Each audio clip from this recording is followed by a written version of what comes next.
Look, So as it a was a few Witcher, words. he's a man of few words. Okay, he's got monsters to kill. You know, he's got to go find Yes. Cindy. What's her name? Cindy! Still claim this. What's her name? Because Geralt the Witcher has to find Cindy. Yeah. Ah. In season 3. Anyway, we are here on Waterfall, a map we did not expect to see this time. But we are looking at the base of the red Zerg player. It is Snoxtar.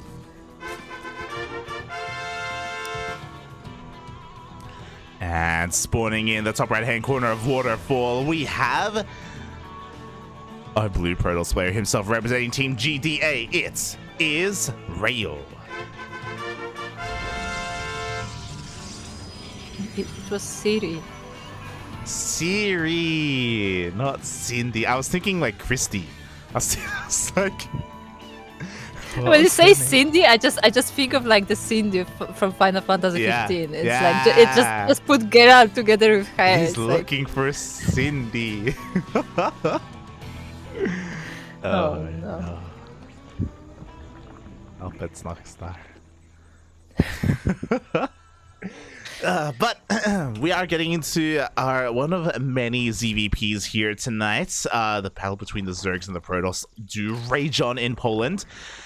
And yeah, for the first time, we're on Waterfall. We are on Waterfall, and the PvZ no less.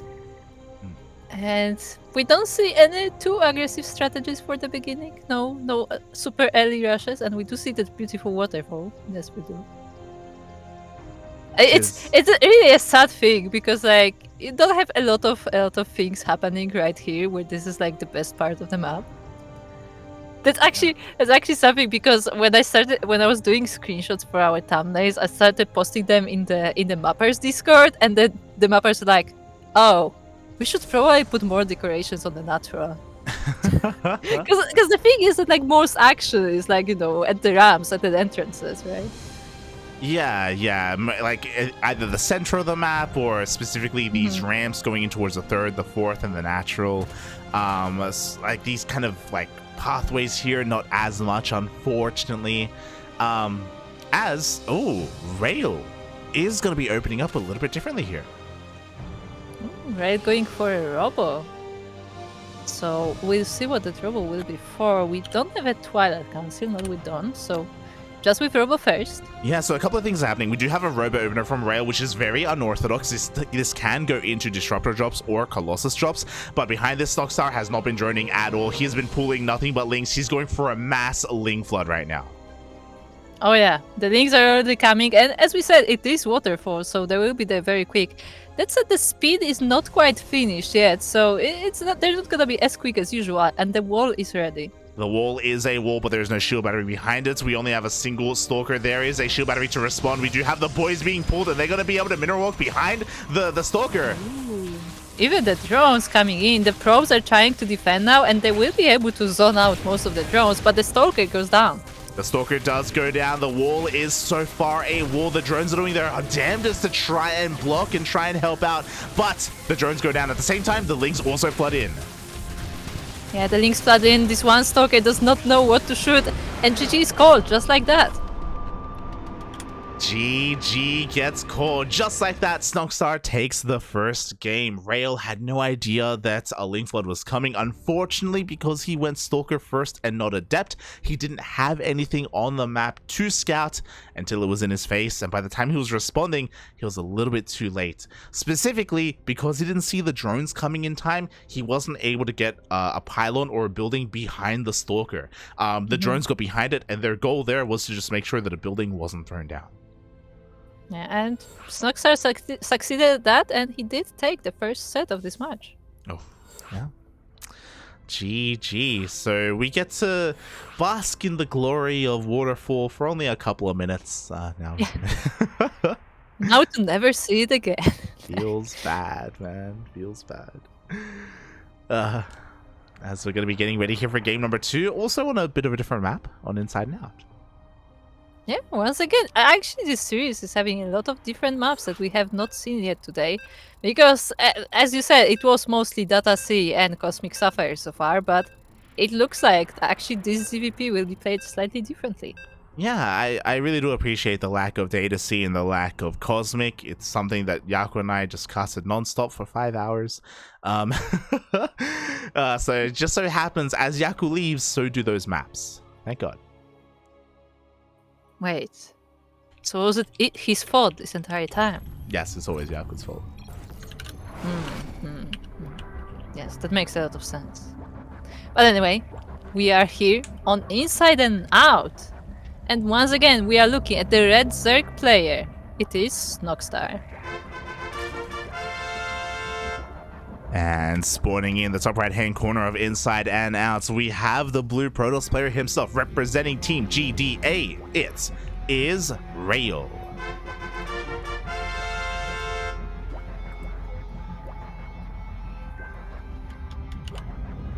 Yeah, Snoxtar with that Ling Rush on the first game. Not not the cheesiest one, but still very committed attack. Yeah, very committed indeed. As I look at the chat and Steamo spelled Geralt as Gerlad. Oh no. Oh no. Oh no. Gerlad and Cindy. Yep. Sounds about right. We do see so far pretty standard openers, but I'm pretty sure that well, a couple of things came into play there in that last game, and a couple of things just kind of lined up and went right for Snoxtar. It wasn't just that he went for an aggressive build, also the fact that Rail didn't have any scouting information because he was also going for something different. He was also going for, he was cutting a lot of corners to go for that robo opener. So yeah, everything just seemed to line up beautifully there for Snoxtar. Do you think Rail is gonna go for this again? Because, I mean, it was a very short map, right? So maybe on Inside and Out it can work better? Yeah, I have to wonder. Part of me thinks he probably will go for another robo opener just because, like, he obviously wanted to play that style and he was denied. And he will have an easier time doing it here.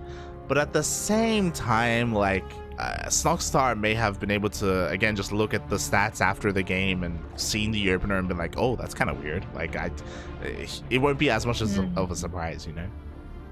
Yeah, because I was gonna say that he did not scout what Rail was doing, but he could have seen the opening maybe in the stats themselves, because it was quite early still. Definitely. We'll see soon enough. For the time being, we have speed on the way, and Rail should be about to start dropping his step, and it is Robo. Yeah, for the second time, it is going to be another robo opening coming out from Rail, so this could be his go-to in this matchup, or maybe he just really wants to try this out against Snoxtar. Also very cute, immediately throws down a shield battery blindly as well, just to make sure he is safe. I mean, it can be useful at later stages as well. But this time he puts the Robo in the natural, while Snoxtar is actually scouting the main with his Overlord. Yeah, the Overlord is going to dive into the main base for a scout. At the same time, Lings should be checking the natural ramp as well, so he should be able to get eyes on the tech, and with these Lings, as long as he goes up the ramp, there we go, he will scout it. Yeah, this is a Robo. Actually, it's an Observer first. Interesting. And we do have the Observer first. We do have the Overlord in position to scout the bay as well. So now he's fully aware of the Disruptor drop that is going to be coming his way. Again, this is what it should have been to begin with. We just have confirmation, and he even sees the bay himself. Yeah, he does. And Snoxtar decides to go for +1 attack on the meta. So I guess the Lynx will be back once again. Yeah, going to be responding with a big Link commitment. I'm also curious as well as to whether or not Rail, he's got options. He can either go for a Disruptor drop or he can go for a Colossus drop. They both, have their pros and cons. Colossus is a little bit more memey. Disruptors can just be that much more explosive in their own nature. Do you think he would actually go for Colossus? I don't know. In PvZ? Oh yeah, I mean, it looks like here he isn't. He's going for the Disruptor instead. But if it was Nina, I would say 100% Colossus drop. I mean, look, Nina, for Nina it's different because Nina just goes for Colossus drop regardless, I feel like. True. So again, this has all been scouted, so it just comes down to the response from Snoxtar, whether he can pull away his workers in time to make sure he can minimize losses, as he does have patrolling links here, does have eyes on the prism as it moves out. Yeah, and it goes straight through the middle of the map, so Snoxtar got a good eye on that prism, and he should be prepared to react, but will he actually see it when it drops? Yeah, that's the big question here. We do have a couple of queens in position here at the third base. We'll be able to zone away the prism, but he just goes straight into the main instead. The queen does respond. The boys are being pulled, and the disruptor will get one drone. Pretty nice defense from Snoxtar, and there's the sport just finished as well, so now it's that much harder for this War Priest to once again come in. At the same time, the third base of Ray's attack and this Immortal actually got pretty low. Yeah, a little bit ambitious there. It did deal with the shields on the Immortal and a little bit of hull damage, but looking at the units lost tab, that was 16 lings, and now here comes the counter attack. Oh god. Now the Nova's going to be going off, one drone going down, two in total here. But this push could end the game if Snoxtar drones up too much, and right now he is making nothing but drones. Yeah, he's making a Spire as well. He's getting ready for transition, but the army of Ray is already here, and that queen is very low from the disruptor shot as well, so this may actually be a big problem. Yeah, exactly. There are so many sentries, so many force field energy as well. The Lings try and dive on top of this army, but it's not going to be enough. This base is going to go down. There are actually so many sentries in this army. It's mostly sentries. Yeah, it's mostly but there is sentry. not enough forces from Snoxtar, and GG is called. Rail takes game number 2. GG. Snoxtar just being too greedy with his response, throwing away all of his lings early on, and being a little bit too greedy when it comes to his response, just because back in the day, Spire used to be like the go-to to deal with this, but now like these like all-ins are a lot more common recently after the disruptor opening, and you're not going to be able to like live long enough to make any mutas. Like you need to throw down a safety roach warren, and he skipped it completely. Yeah, like the mutas were never gonna come out, and Snoxtar actually, unfortunately, he fell to this attack, and we are actually tied in this series 1-1. Is it like the first tie today? Or the ties before as well? We got some ace matches in the group stage. Trifax and Fnatic got a nice match. And Rodzen and Snoxtar got a nice match as well. Yeah. We were able to cast both of them on this channel, thankfully. But here we go. We are loading on in the ace match in the quarterfinals. Yes, indeed. And this will be Moondance. So once again, not Data C, not Cosmic Sapphire, another map that we have not seen all that much today. Yeah, again, the we are able to load in. The videos were crazy this series. I'm thankful, don't get me wrong. Just, yeah, really interesting. Yeah, and we are once again here with our PvZ, looking at the base of our red Zerg player. It is Snoxtar.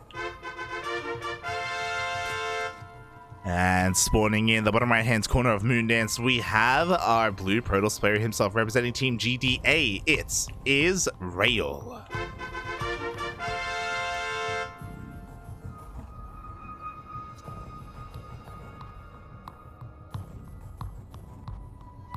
I'm trying to think what Snoxtar may mean, but I'm out of ideas. Snorlax. Yeah, Snorlax is like the first one because the S and an X is like. And an R. And an R, and an N, and an R. And an O. Literally everything there except for the T. An L. Yeah. So, no, close enough. Yeah. But I wonder what is the actual history behind the name. We need to know. We need to find out. We also need to find out if Rail is going to do something other than a robo opener. He's done it 2 games in a row now. Will he do it for game number 3? Yeah, we will find out as once again he's putting that wall in the natural. Going for his expansion, so we will soon see what is the tech of choice. And will he take that back base as well? Yeah, I mean, that's the great thing about Moondance. It's a great thing about making use of this map as well. You can take a pretty safe third or even fourth. The pocket bases can be disastrous here for Zerg players if the game goes on longer. But we'll see, because both players have shown their aggressiveness. You know, we saw the Ling Flood from Snoxtar. We saw the 2-base all-in from Rail. I don't think we're looking to get into a macro game. Imagine if you just cast your curse dust, and this is gonna be like 40 minutes, just pure macro. No, I hope so. Let's go. Oh no. Oh no. What have we done? Once again, Rail going for the Stalker first. He's been doing it every single game so far. This does kind of foretell that he doesn't really want to go for a Stargate opener, so it looks like it's going to be a Robo again. Meanwhile, Snoxtar with a very fast Roach Warren. Ooh. Yeah, we do have roaches on the way, so it's not gonna be links this time, because both previous games were off of links, but he's still getting that speed, so he will have an option to switch to them just in case. Yeah. But Rail is sticking to his guns and going for the Drobo once again. So this shows the weakness of this build, I feel.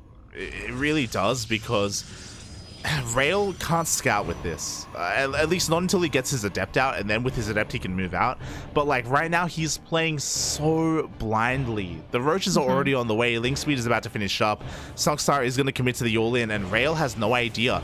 This time he did get a blind safety shield battery again, 2 games in a row, so like he will have something, he will have an overcharge to respond as well, but it may not even matter. I mean, the question is how many units Rail will have by the time Snoxtar is on the other side of the map.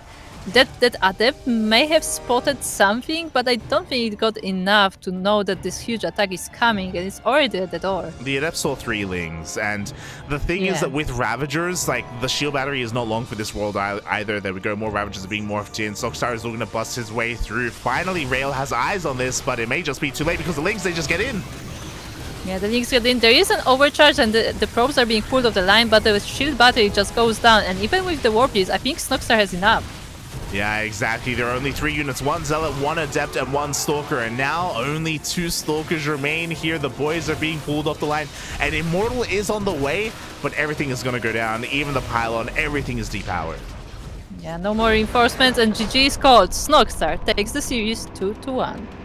GG. Snoxtar with 2 all-ins is able to catch Rail off guard. And again, this build from Rail, it is so greedy. It relies on your opponent playing standard and playing normal, and it feels like maybe it's a good ladder game, but Snoxtar was able to figure it out mid-series.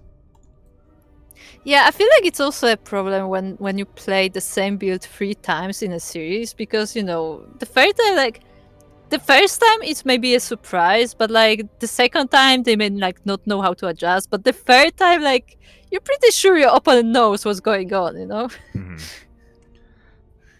Yeah, exactly. So I want to give some props to Snoxtar to recognize the failings or the disadvantages of that build, the weaknesses of that build specifically. And yeah, he was able to make full use of it. The other thing to add on to that is that Moondance has the shortest rush distance in the entire map pool, so going for an all-in on Moondance does hit that much harder as well. Yeah, and he did go for roaches this time, so even the wall of Rail was actually not an obstacle for him as well. So yeah, nicely done by Snoxtar, and he will progress in the bracket, and let's see if he already has an opponent for him. And yes, he does. It looks like the PvP between Geralt and Papi has just finished as well, and Geralt won the series 2-0. Oh, yeah, we get the lovely brackets on the Polish stream as we just get an ad. But again, I love the winter effect. I love the snow, the first snowflakes of Poland, apparently, because there's no actual snow there right now. Yeah, I don't think it snows until like November, you know? Shake my head. And that's even like, you know, depends on the year. Regardless, congratulations to Snoxtar. Congratulations to Geralt. We expected Geralt to move on forward, and yeah, he does 2-0 Papi in the end.